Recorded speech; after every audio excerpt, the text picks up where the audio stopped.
சிவாய் நம்ம ரெட்ரோ ஆன்மீக சேனலை பார்த்துருக்கிற அனைவருக்கும் வணக்கம். நான் உங்கள் ஜோதிடர் கருப்பசாமி கேஜிஎஃப். 2025 குரு பகவானுடைய வக்ர பெயர்ச்சின்னா குரு பகவான் தான் ராசியிலேருந்து அடுத்த ராசியை இருக்க கடக ராசிக்கு பேச்சுக்கிறதுக்கு நான் உன் ராசிக்கு வரப்போகிறேன், இந்தந்த பலன்களை வாரி வழங்க போகிறேன் அப்படின்னு சொல்லக்கூடிய ஆதங்கத்தை கொடுக்கறதுக்கு தான் பெயர்ச்சி, வக்ர பெயர்ச்சி. ஒரு வருஷத்துக்கு குரு பகவானுடைய பெயர்ச்சி பொதுவாகவே இருக்கும். குரு பகவான் மிதுன ராசியில் இருக்காரு.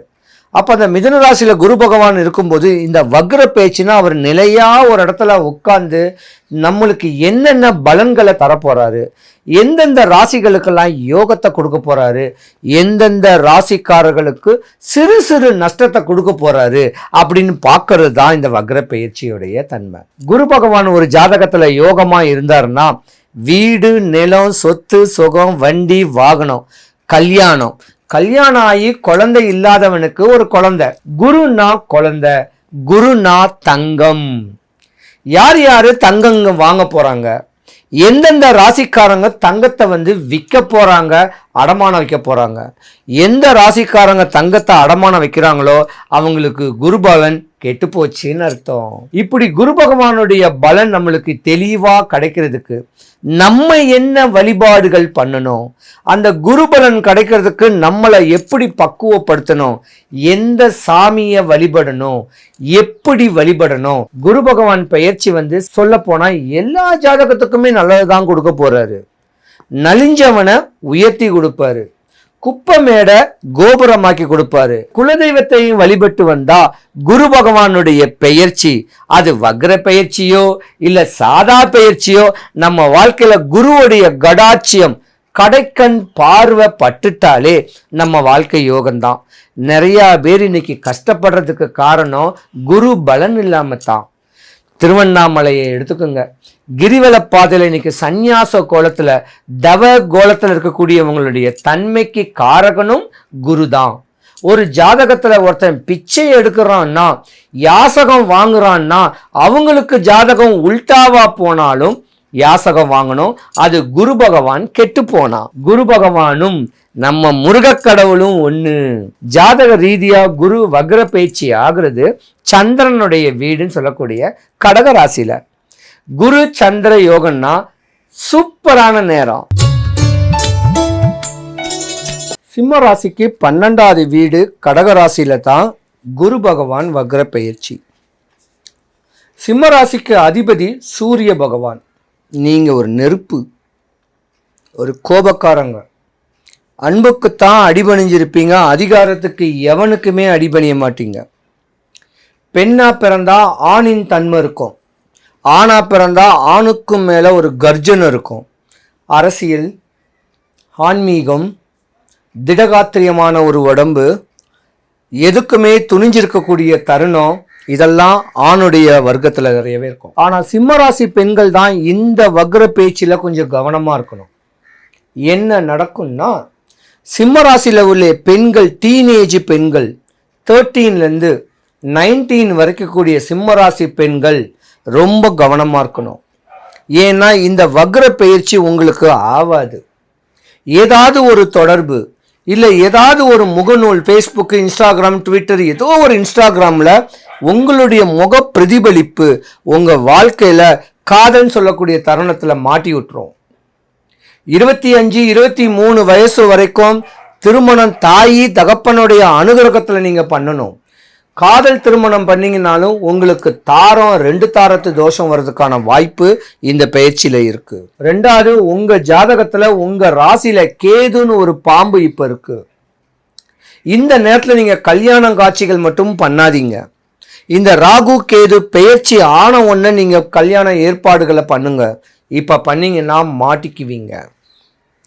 சிம்மராசி உள்ள ஆண்களை பொறுத்த வரைக்கும் ஒரு குறிப்பிட்ட காலத்துக்குள்ள கல்யாணம் பண்ணிடணும். ஏன்னா சுக்கிரன் உங்க ஜாதகத்துல ஒரு 25, 27 வயசு வரைக்கும் தான் இருப்பாரு.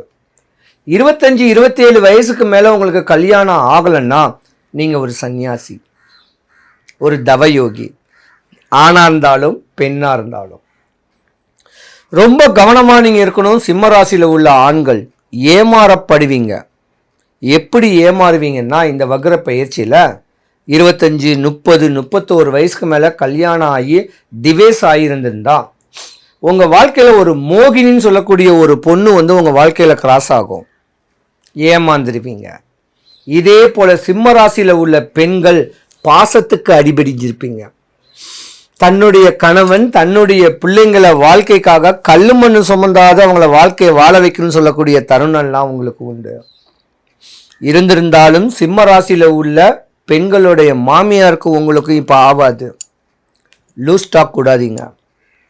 ஒரு பக்கம் நீங்கள் கவனமாக தான் இருக்கணும். ஏன்னா உங்கள் ராசியில் கேது பகவான் இருக்கார். அவர் ஒரு ஞானக்காரகன் தான், இருந்தாலும் நஷ்டக்காரகன். ஞானத்தை மட்டும்தான் கொடுப்பார். தேவையில்லாத சூனியத்தெல்லாம் நீங்கள் வாங்கக்கூடிய தருணங்கள்லாம் வரும். யாரோ எவரோ சொந்தமோ பந்தமோ உங்களுடைய வாழ்க்கை உயர்ந்து வராமல் இருக்கிறதுக்கு உங்கள் வாழ்க்கையை சின்ன பின்னமாக்க பல சூனியங்களை கூட மந்திர கந்திரங்கள்லாம் பண்ணுவாங்க. உங்கள் சாம்ராஜ்யமே இன்னைக்கு நலிவடையக்கூடிய தருணம் வரும். ரொம்ப கவனமாக இருக்கணும். நீங்கள் தான் உங்கள் அம்மாவுடைய அம்மாவை நினைக்கணும், உங்கள் குலதெய்வத்தை நினைக்கணும். குரு பகவான் வக்ரகதி ஆகிறாருன்னாவே ராசிக்கு அடுத்த வீடுன்னு சொல்லக்கூடிய சிம்ம ராசியோடைய பார்வை இருக்கு. அது ஒன்று தான் யோகம். யாராவது எவராது எதிரி இருந்தான்னா சிம்ம ராசிக்காரர்களுக்கு கூண்டோடு அழிஞ்சிருவான். யாராவது எவராது உங்களுக்கு சூனியங்களோ ஏதோ ஒன்று பண்ணான்னா அப்படியே அகென்ஸ்ட் ஆகிடும். ஏன்னா குரு கடாட்சியம் இருக்குல்ல, ராசிக்கு 2ஆம் இடத்துல குரு பகவான் பார்வை இருக்குல்ல. உங்க ஜாதகத்தை பொறுத்த வரைக்கும் ராசிக்கு 12வது வீட்டில் குரு கடாட்சிய பார்வை. ரொம்ப தெளிவான அமைப்பு. மாற்றம் ஏற்படும், மகத்தான செய்தி ஏற்படும். சிம்மராசியில் உள்ள பெண்கள் படித்து தாய் தகப்பன் பேச்சை கேட்கக்கூடிய தருணத்தை நீங்கள் உண்டு பண்ணிக்கிங்க. வேற எதுலையும் மாட்டிக்காதீங்க. உங்கள் அழகை நீங்கள் துஷ்பிரயோகம் பண்ணிக்காதீங்க, ஏமாறாதீங்க. சிம்மராசியில் இருக்கிற பெண்கள் ரொம்ப கவனமாக இருக்கணும். ஏன்னா சிம்மராசியில் உள்ள பெண்களுடைய தகப்பனுக்கு உங்களுக்கும் ஆகாது, உங்களுடைய அம்மாவுடைய அம்மாக்கும் உங்களுக்கும் ஆகாது. அம்மாவுக்கு ஏதாவது ஒரு நோயோ ஒரு கஷ்டமோ ஒரு நஷ்டமோ வரதுக்கான நேரம் சிம்மராசி பெண்களுடைய தாயோடைய அம்மா, அதாவது பாட்டி, சாமியை வேண்டுங்க. நீங்கள் பொதுவாக சாமியை சின்ன வயசில் வேண்ட மாட்டீங்க, ஜாலியாக வாழணும் தான் நினைப்பீங்க. இருந்திருந்தாலும் எம்பெருமான் முருகனை வழிபடுங்க, வடபழனி போங்க. சிம்மராசிக்காரங்களுடைய ஜாதகத்தை ஒரு ஜோதிடத்தை கொடுத்து இவளுடைய வாழ்க்கை தத்துவம் எப்படி இருக்கும், இல்லை சிம்மராசிக்காரங்களுடைய தன்மை இனிமே எப்படி இருக்கும், இத்தனை வருஷம் கஷ்டப்பட்ட நோயின் நொம்பளத்தில் இனிமே நம்மளுக்கு நல்லது வராதா அப்படின்னு ஒரு ஜோதிடத்தை உங்கள் ஜாதகத்தை முதல்ல கொடுங்க. ஏமாற்றம் அடையக்கூடிய ஜாதகம் கல்யாணம் ஆயிடுச்சுன்னா கணவனையே உங்களை ஏமாத்துவார், நஷ்டகதி ஆவார், தேவையில்லாதத்துல சைன் போர்டை வச்சு உங்களை கடனாளியாகவும் ஆக்கிடுவார். இதெல்லாம் சிம்மராசிக்கு நடக்கக்கூடிய நேரம். ரொம்ப கவனமாக இருக்கணும், எதுலேயும் ஏமாந்துடாதீங்க. சிம்மராசி பெண்கள் கவனமாக இருக்கணும். மேச ராசி முதல் மீன ராசி வரைக்கும் இந்த குரு பெயர்ச்சி வக்ர பெயர்ச்சியிலிருந்து தப்பிக்கிறதுக்கு ஒரு சூட்சம வழிபாடே இருக்குது. என்னன்னா குருவும் முருகக் கடவுளும் ஒன்று. முருகக் கடவுளுக்கு 6000 கோயில் இருக்கு, 6 பட முருகன் கோவில் இருக்கு. நம்ம வடபழனி முருகன் கோவிலுக்கு ஒரு தனி சக்தியே இருக்கு. ஏதாவது செவ்வாய்க்கிழமையில இல்லை வீக் டேஸ்ல கோயில் வளாகத்துல கோயில் குளத்தாண்ட பூ வித்துக்கிட்டு இருப்பாங்க. அந்த பூ வித்துக்கிட்டு இருக்கிறவங்களுக்கு 5 முழம் மல்லிகை பூ வாங்குங்க. அதை ஒரு ஜான் கட் பண்ணிக்கிங்க. செவ்வரளி ஒரு 3 முழம் வாங்குங்க. சாமியை பார்த்து பிரகாரம் சுற்றி இருக்கும் போது முருகரும் வள்ளி தெய்வான சமயத்துக்கு ஒரு சாமி இருக்கு, அங்கே செவ்வரளியை கொடுத்துட்டு கோயிலில் உட்கார்ந்துருக்கவங்களுக்கு நீங்கள் நினச்சி வந்த காரியம்லாம் நடக்கட்டும்னு சொல்லி அன்பால புன்முறிவுகளோட உங்கள் தேவைகள் ஆசைகள் எல்லாம் மனசில் வேண்டிட்டு கொடுங்க. வாங்குறவங்களுக்கும் யோகம், நீங்கள் கொடுக்குறவங்களுக்கும் யோகம். பரிகாரம் 1000 இருக்கு, எவ்வளவோ பரிகாரங்கள் இருக்கு. இந்த சின்ன வழிபாடை முறையாக பண்ணீங்கன்னா உங்கள் ஆசை உங்கள் தேவை உங்களுக்கு எல்லாமே பூர்த்தி ஆகுங்க. வடபழனி முருகனுக்கு தனி சக்தியே இருக்குதுங்க. ஆனால் நம்பி போகணும். முடிஞ்ச அளவுக்கு காலையில் போயிடுங்க, இல்லைன்னா ஈவினிங் போங்க. அபிஷேகம் அலங்காரம் பண்ணுற டைமில் கொஞ்சம் பார்த்து கவனிச்சு போங்க. முடிஞ்ச அளவுக்கு கொடிமரத்துலேருந்து முருகக்கடவுளை பார்த்துட்டு சிவபெருமான் அம்பாள் பார்த்துட்டு பிரகாரம் 11 சுத்துங்க. 100க்கு 100 நீங்கள் அடிக்கடி ஜோசியமும் பார்க்கணும் அவசியம் வராது, ஹாஸ்பிட்டல் கையினும் அலைய வராது, நோயின் நொம்பலம் கடனும் வராது. 12 ராசிக்காரர்களுக்கும் சுபிக்ஷம் ஐஸ்வர்யம் கடாட்சியம் கிடைக்க வடபழனி ஆண்டவனுடைய அனுகிரகம் எல்லாருக்கும் பரிபூர்ணமாக கிடைக்கணும். சிவாய நம.